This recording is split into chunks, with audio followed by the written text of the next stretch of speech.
जय श्री राधे कृष्णा, हर हर महादेव, जय श्री गणेश।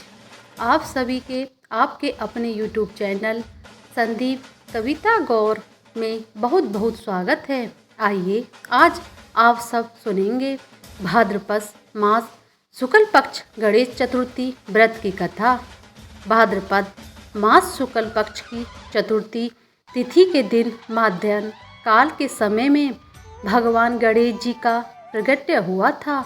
इसलिए इस दिन को भगवान गणेश जी के जन्मदिन के रूप में मनाया जाता है तथा भाद्रपद शुक्ल पक्ष चतुर्थी से लेकर के 10 दिनों तक भगवान का पूजन चलता है और अनंत चतुर्दशी तिथि के दिन जाकर के विसर्जन किया जाता है। जो भी भक्त सच्ची श्रद्धा के साथ नियम और निष्ठा के साथ भाद्रपद मास के शुक्ल पक्ष की चतुर्दशी का व्रत धारण करते हैं तो इस व्रत के प्रभाव से व्यक्ति की सभी मनोकामनाएं पूर्ण हो जाती हैं, सभी प्रकार के दुख और कलेश दूर हो जाते हैं तथा सभी प्रकार के संकटों का नाश होता है।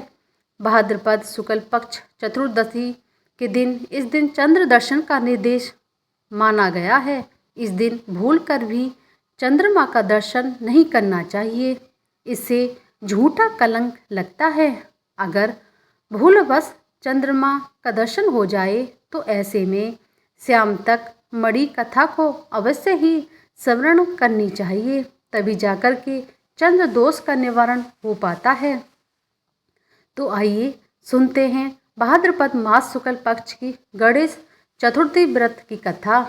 तो प्रेम से बोलिए भगवान गणेश जी की जय, भगवान भोलेनाथ की जय, माता पार्वती की जय।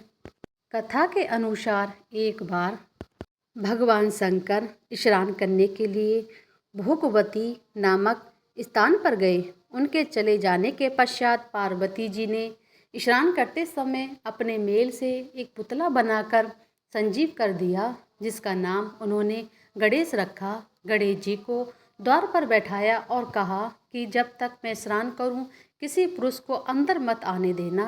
भोगवती पर स्नान करने के बाद जब भगवान शंकर आए तो गणेश जी ने उन्हें द्वार पर रोक दिया। क्रोध होकर भगवान शंकर जी ने उसका सिर धड़ से अलग कर दिया और अंदर चले गए। पार्वती जी ने समझा कि भोजन में विलम्ब होने के कारण शंकर जी नाराज हैं। उन्होंने भोरन 2 थालियों में भोजन परोसकर शंकर जी को भोजन कराने को बुलाया। शंकर जी ने 2 थाल देखकर पूछा, दूसरा थाल किसके लिए लगाया है?